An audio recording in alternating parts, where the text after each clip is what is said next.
मैं अपनी शुरुआत करूंगी। चुनाव की आहट पर हर बार नए नारों का पिटारा है। महिला सम्मान नहीं, ये वोट का है सहारा है। जब हक की बात हो तो परसीमन का ढोंग क्यों नहीं मिलता, आज ही आबादी को किनारा है। माननीय अध्यक्ष महोदय, अधिष्ठाता महोदय जी, जिस तरीके से अभी तक लगातार मैं देख रही थी सदन में कि हर बार उस महिला शक्ति जो है, आपका जो है नारी शक्ति वंदन अधिनियम के ऊपर अत्यधिक बोला जा रहा था, जबकि इसका नाम सशक्तिकरण दे दिया गया। ये कहीं ना कहीं भारतीय जनता पार्टी के लोग हमेशा भ्रामकता फैलाने की राजनीति करने में विश्वास रखते हैं। जो बिल 22 सितंबर 2023 को पारित हो गया, उसको पुनः इस यहाँ पे चर्चा के लिए लाया जाता है। औचित्य क्या है इस चर्चा का?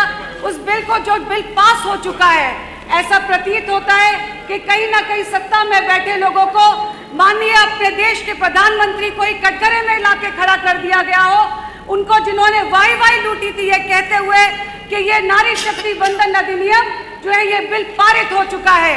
लेकिन मैं यहाँ पर यह भी कहना चाहूंगी कि पारित हुए पर चर्चा जहाँ पे की जा रही है और कहा जा रहा है, दोषी ठहराया जा रहा है विपक्ष के लोगों को, तो ये भी कहीं ना कहीं एक संशय और इनकी नीयत पर, उनकी मंशा पर हमें भी शक और शुबा है कि जो अधिनियम जो है लागू करने के लिए क्यों 16 अप्रैल 2026 तक 30 माह तक का इंतजार किया गया। यदि अगर आपकी मंशा साफ होती, अगर आप नारी का सम्मान करते, अगर आप नारी के हक को देने की बात करते, तो आप जो है उसी दिन तत्काल प्रभाव से इसको 33% लागू कर देते, तो आज वहां उस सदन में 75 महिला सांसद नहीं बल्कि 180 महिला सांसद होकर देश को गौरवान्वित करने का काम करती। मैं यहाँ पर यह भी कहना चाहूंगी कि मंशा ये नहीं थी इस बिल के जरिए से महिलाओं को आरक्षण देकर सम्मान देने की, बल्कि महिलाओं की आड़ में पीछे छुपकर ये कहीं ना कहीं भारतीय जनता पार्टी के लोग जो है इस परसीमन के नाम पर अपनी जो है आकांक्षाओं की पूर्ति के लिए, अपनी राजनीतिक आकांक्षाओं की पूर्ति के लिए कहीं ना कहीं इस परसीमन के बिल के तहत अपना खिलवाड़ करके साइड चाहते थे, जिसकी वजह से महिलाओं के पीछे छुपकर इन्होंने इसको डिलिमिटेशन जो है संशोधन बिल जो है लाने का काम किया। मैं यहाँ पर यह भी कहना चाहूंगी, जो सत्ता पक्ष के लोग हैं आरोप लगाते हैं हमारे समाजवादी पार्टी की सरकार पर, आरोप लगाते हैं नेताजी पे। मैं कहना चाहती हूँ माननीय श्रद्धेय नेताजी, जिन्होंने महिलाओं के लिए जो आरक्षण 33% पंचायतों में लाने का काम किया, वो इसलिए किया था कि उन्होंने देखा कि जो पिछड़ी महिला है, जो अंतिम पंक्ति तक वंचित महिला है, उसके हक की लड़ाई को लड़कर उसको उस सदन तक पहुंचाने का काम किया। जहां आज हम और आप महिला सम्मान की बात कर रहे हैं, तो वहां उस महिला के सम्मान को गौरव बढ़ाने का काम श्रद्धेय नेताजी ने अपनी सरकार में रहते हुए किया था। और मैं कहना चाहती हूँ माननीय राष्ट्रीय अध्यक्ष अखिलेश यादव जी के लिए कि राष्ट्रीय अध्यक्ष अखिलेश यादव जी ने भी हमेशा महिलाओं का सम्मान किया। 10-90 देकर महिलाओं बेटियों की सुरक्षा की बात हो, लैपटॉप देने की बात हो, कन्या विद्याधन देने की बात हो, महिलाओं को महिला पेंशन देकर मजबूत करने की बात हो, तो आप किस तरीके से बात करते हैं नारी वंदन की? कैसा ये नारी शक्ति का वंदन है?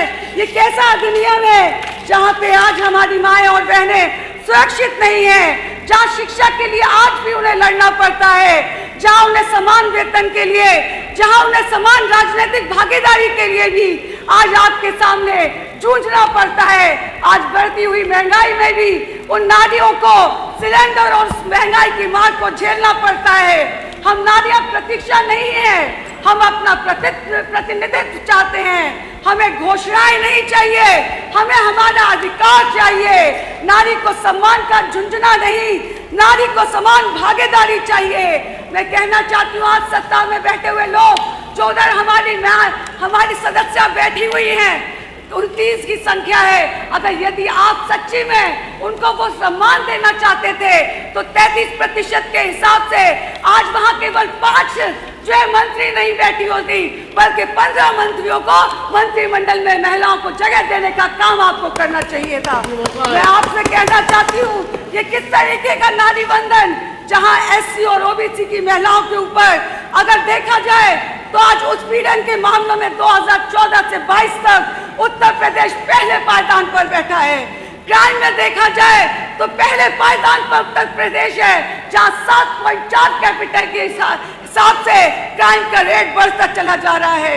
दलित महिलाओं के मामले में 91% केस अभी भी प्रलंबित पड़े हैं, उन्हें न्याय नहीं मिल रहा है और ये महिलाओं के सम्मान की बात करते हैं। गैंग रेप के मामले में और गैंग रेप के बाद उसकी हत्या हो जाती है, तो अगर यूपी को देखा जाए तो आज यूपी सबसे पहले पायदान पर गैंग रेप के बाद हत्या के मामलों में महिलाओं के पड़ा है। 2022 में पॉस्को के 7,955 मामले दर्ज होते हैं, जो देश में यूपी में सबसे अधिक सर्वाधिक गिने जाते हैं। और शायद माननीय मुख्यमंत्री जी ये नहीं देख पाते, जब दूसरी जगह भाषण देने जाते हैं तो फिल्मी डायलॉग मारा, सब महिलाएं सुरक्षित हो गई, फिल्मी डायलॉग मार के कहते हैं कि उत्तर प्रदेश से पूरा अपराध खत्म हो गया। लेकिन शायद वो नहीं देख पाते कि प्रति सालाना 65,000 लोग, जो इसमें 5500 महिलाएं महीने में और प्रति 1 घंटे में प्रति 8 महिलाओं के साथ महिला उत्पीड़न के केस इसी उत्तर प्रदेश में हो रहे हैं। शर्म करना चाहिए ये कहते हुए कि आप महिलाओं के हितैषी हैं। हम कहना चाहते हैं कि आप लोग क्या भूल गए, आप नारी बंधन की बात करते हैं। ये कैसा नारी बंधन, जहाँ पे मोहनलाल कुशवाहा जैसे लोग महिलाओं के लिए अभद्रता का प्रयोग करते हैं, ऐसी बात करते हैं जहाँ पे महिलाओं का सर शर्मसार हो जाता है। क्या यही है बीजेपी का नारी बंधन? हम पूछना चाहते हैं कि जिन्होंने संतोष कुमार हो, कन्हैया तिवारी हो, हिमांशु राय हो, मऊ के जिन्होंने बलात्कार पीड़िता के धमकाकर समझौता करने की बात कही थी, क्या यही है नारी शक्ति सशक्तिकरण? राजकमल वर्मा बलिया वाले 17 वर्ष की बेटी के साथ छेड़छाड़ करते हैं, उसे मारने की धमकी देते हैं, क्या यह है आपका नारी बंधन? गाजीपुर के कुशवाहा परिवार की महिला बेटी के साथ बलात्कार कर उसकी हत्या कर दी जाती है, क्या यह है नारी शक्ति बंधन आपका? क्या प्रतापगढ़ की बेटी की हत्या कर उसका शव पेट से लटका दिया जाता है? गोरखपुर में 13 साल की बच्ची को किडनैप करके उसके साथ बलात्कार किया जाता है, क्या यह है आपका नारी शक्ति जो है शक्ति सशक्तिकरण और बंधन? कुलदीप सिंह, चिव्यानंद गौर जैसे नेताओं के अतीत के बारे में जो उत्पीड़न के गंभीर मामले हैं, जहां बीजेपी के नेताओं ने समाज को शर्मसार ही नहीं किया बल्कि महिलाओं को कलंकित करने का काम किया है, और आप करते हैं नारी बंधन। माननीय विधायक जी, समय पूरा हो गया, अब बैठ जाइए। माननीय 8 मिनट हो गए, माननीय विधायक जी बैठ जाइए। एक बात करके अपनी बात करूंगी। नारी को मंच नहीं, सिर्फ माननीय विधायक अनुरागा मनीषा अनुरागी जी, मनीषा अनुरागी अधिकार नहीं, बस वादे सारे दिए गए। अब बैठिए माननीय विधायक जी, समय हो गया 8 मिनट। तो कानून माननीय विधायक मनीषा अनुरागी जी, माननीय अध्यक्ष जी बोलिए बोलिए, उनका अब कोई रिकॉर्ड नहीं होगा।